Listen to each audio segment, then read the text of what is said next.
और केंद्रीय स्वास्थ्य मंत्री हर्षवर्धन इस वक्त प्रेस कॉन्फ्रेंस कर रहे हैं, हम आपको सीधे वहीं पर लेकर चलते हैं। उसमें कोई कमी नहीं आनी चाहिए, ऐसा हमारे प्रधानमंत्री जी की भी इच्छा भी है, उनका निर्देश भी है और उसके अनुरूप उन्होंने हमें हेल्थ डिपार्टमेंट को सहायता भी की है। अभी कई जगह पर आईसीएमआर ने जो लैब्स क्रिएट की है उनका शायद उस प्रकार से यूटिलाइजेशन नहीं हो रहा है, इसलिए हम ये भी चाहेंगे कि हमें निश्चित रूप से इसके बारे में कहीं भी अगर कोई ऐसी जानकारी है कि भाई कोई आपको लगता है कि वहां पर पेशेंट्स क्यों नहीं पहुंच रहे हैं इत्यादि, तो वो हमें जानकारियां जो है ये आईसीएमआर को फीडबैक के रूप में आप जरूर दें। जो बार बार ये हर प्रकार से बताया भी जा रहा है, आप अपने स्टेट्स में भी जरूर लोगों को बड़े पैमाने पे शिक्षित करें कि जो पीपीईज हैं और N95 मास्क हैं, सर्जिकल मास्क हैं, ये अस्पताल के अंदर विशेष परिस्थिति में काम करने वाले मेडिकल प्रोफेशनल्स के लिए हैं और इसके बारे में डिटेल्ड गाइडलाइंस जो है वो हेल्थ मिनिस्ट्री की वेबसाइट पे है।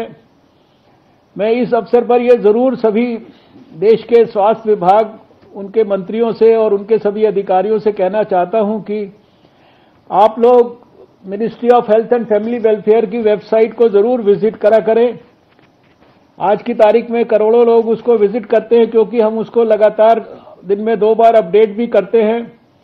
सब प्रकार की डिटेल्ड एडवाइजरीज हेल्थ के ऑफिशियल्स से लेकर हेल्थ वर्कर्स के लिए और साथ में जनता के लिए, पब्लिक के लिए, अस्पताल में और दूसरे सिस्टम्स में काम करने वाले सब तरह के लोगों के लिए सब तरह की वहां पर डिटेल्ड गाइडलाइंस और एडवाइजरीज हैं जिनको निश्चित रूप से फॉलो करना चाहिए।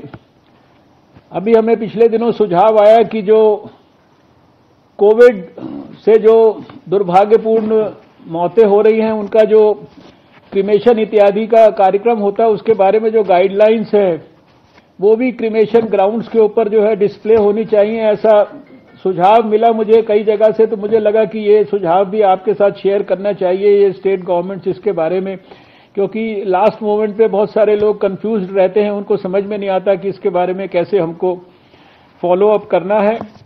पिछले समय में जो होम मेड फेस कवर के बारे में बहुत सारी बातचीत हुई है, इसके बारे में भी अपने अपने स्टेट्स में लोगों को हम स्पष्टता करें कि हर एक व्यक्ति को सर्जिकल मास्क लगाने की कोई आवश्यकता नहीं है, लेकिन अगर हम अपने मुंह को कपड़े से, रुमाल से, घर के बने मास्क से या किसी भी इंडिजिनस मास्क से कवर करके रखते हैं बाहर जाते समय, तो ये निश्चित रूप से आज के माहौल में उनको कोविड से सुरक्षा प्रदान कर सकता है। और भी कुछ स्थानों से हम लोगों को अभी भी ये 1-2 स्थानों से इस प्रकार की बहुत ज्यादा शिकायतें आ रही हैं कि वहां से भारत सरकार को ठीक प्रकार से जो रिपोर्ट्स हैं उनको नहीं भेजा जा रहा है। मैं विशेष रूप से बिना अभी उन स्टेट्स का नाम लिए मैं चाहता हूं कि ये सब हमारे राष्ट्र हित में है, सारी जानकारियां देश के साथ शेयर करना बहुत जरूरी है और मिलकर अगर हम सब इस कोविड के खिलाफ जंग नहीं लड़ेंगे, क्योंकि कोविड की कोई बाउंड्री नहीं है, उसका कोई स्टेट्स का पैरामीटर नहीं है, उसका कोई देश का पैरामीटर नहीं है। वो चाइना से चला था और दुनिया के 212 देशों में पहुंच गया है। इसलिए इसको हम किसी भी तरह से कंपार्टमेंटलाइज करके ना देखें, इसको सारे देश को एक समान, एक क्राइटेरिया से, एक पैरामीटर से सब लोग मिलकर इसके खिलाफ जंग लड़े। मैं हृदय से बहुत बहुत बधाई देना चाहता हूं। मैं जब सभी स्वास्थ्य मंत्रियों से बात करता हूं तो मुझे खुद महसूस होता है कि उनका कोविड के खिलाफ जंग में कितने हृदय से, मन से, आत्मा से वो दिन और रात परिश्रम कर रहे हैं, छोटी छोटी बातों की परवाह कर रहे हैं। इस जंग में, इस लॉकडाउन में हम लोग काफी हद तक स्थिति को कंट्रोल करने में सफल हुए हैं। कुछ कुछ स्टेट्स के अंदर जरूर बीमारी थोड़ा सा असाधारण गति से आगे बढ़ रही है, लेकिन अभी लॉकडाउन के हम तीसरे सप्ताह में हैं। साधारणतः जो एपिडेमियोलॉजिस्ट का भी कहना है कि 2 से 4 सप्ताह तो इसके कर्व को फ्लैट होने में नॉर्मली भी लगता है। इसलिए हम जरा भी धैर्य को ना खोए, परिश्रम के में कोई कमी ना रखें।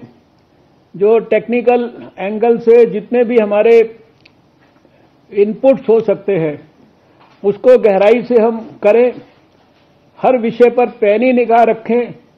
और अब जबकि देश के अंदर स्वास्थ्य मंत्रालय, एनसीडीसी और सब प्रकार के एक्सपर्ट्स के माध्यम से हॉट स्पॉट्स को लोकेट कर दिया गया है, लेबल कर दिया गया है, उनके लिए स्ट्रैटेजीज डिफाइन कर दी गई हैं, डीएम्स को उसका इंचार्ज बना दिया गया है, हेल्थ डिपार्टमेंट के ऑफिशियल्स उसके साथ जुड़े हैं, स्वयं भारत के कैबिनेट सेक्रेटरी सभी डीएम्स के साथ वीडियो कॉन्फ्रेंसिंग कर रहे हैं, प्रधानमंत्री जी सभी चीफ मिनिस्टर्स के साथ लगातार वीडियो कॉन्फ्रेंसिंग कर रहे हैं।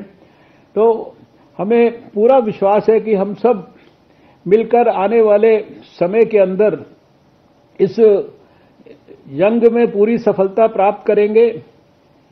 हमारे साइंस डिपार्टमेंट के माध्यम से हम वैक्सीन की खोज में भी लगे हैं।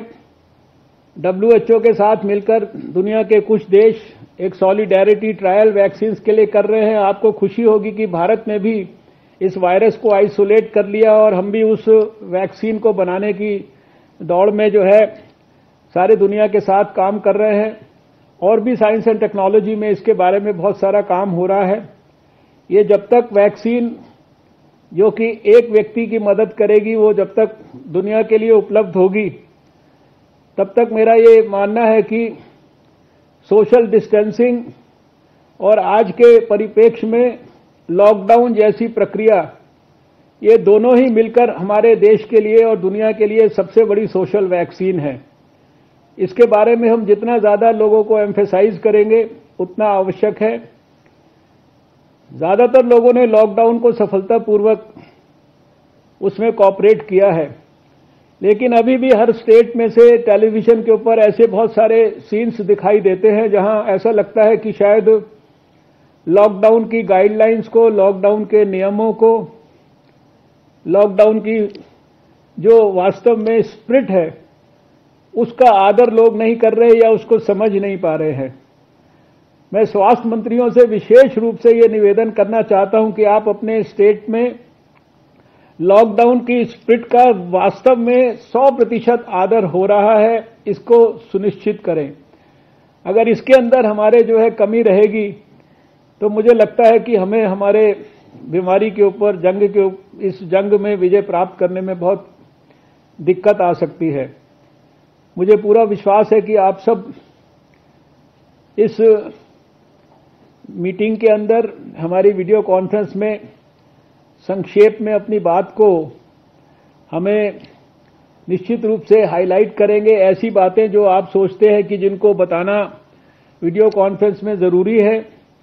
वैसे तो बाकी बहुत सारी रिपोर्ट्स तो आप देते रहते हैं, लेकिन ऐसी चीजें भी हो सकती है जो दूसरे हमारे जो साथी स्वास्थ्य मंत्री हैं उनके लिए भी यूजफुल हो सकती है। मैंने बहुत सारे स्टेट्स की बहुत सारी गुड प्रैक्टिसेस को अध्ययन किया। सबका यहाँ उल्लेख करना शायद समय के कारण संभव नहीं होगा, लेकिन सबसे मेरा अनुरोध है कि बाकी स्टेट्स की गुड प्रैक्टिसेस को भी आप अपने अपने स्टेट्स में लागू करेंगे तो हमें इस लड़ाई के अंदर और अच्छी सफलता मिलेगी।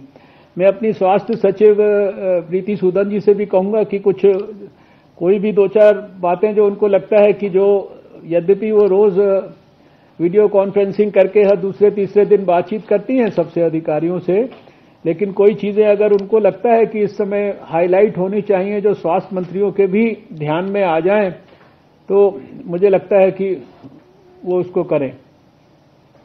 Directors and ministers of the states, my colleagues, thank you very much sir. You have very comprehensively covered everything जो हो रहा है। और बांग्लादेश से खबर ये मिली है कि डेंगू बहुत ज्यादा वहाँ पर आउटब्रेक हुआ है।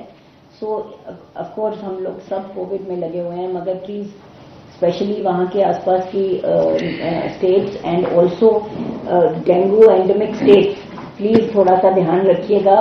एंड हमारे जो कंसर्न जॉइंट सेक्रेटरी है वो आपके साथ इन टच रहेंगी, तो ये इसको हमें याद रखना है। Just wanted to mention. बाकी सर ने प्रेग्नेंट विमेन, न्यूबॉर्न, थैलेसीमिया, जो टीबी पेशेंट्स या डायलिसिस जिनको चाहिए वो सर्विसेज मेंटेन करनी ही हमें पड़ेंगी। उसका लेटर भी मैंने आपको अलग से लिखा है, तो व्यवस्था कैसे करनी है वो भी आपको लिखा है, तो जरा आप उस पर ध्यान रख लीजिएगा।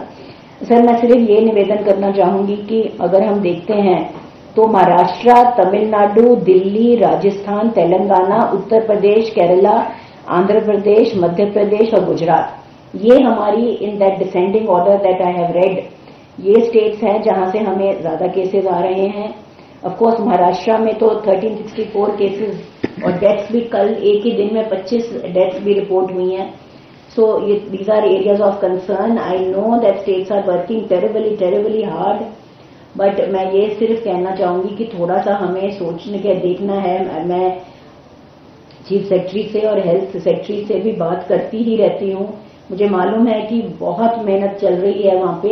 अगर हमारी तरफ से कोई मदद चाहिए, मैंने एक्चुअली डीडीजी लेवल टीम्स भी भेजी हैं कुछ स्टेट्स में जहां पे हमें लग रहा है कि थोड़ा सा हैंड होल्डिंग शायद अगर करें तो थोड़ी मदद मिले स्टेट्स को। तो अगर कोई भी मदद चाहिए तो प्लीज बताइए।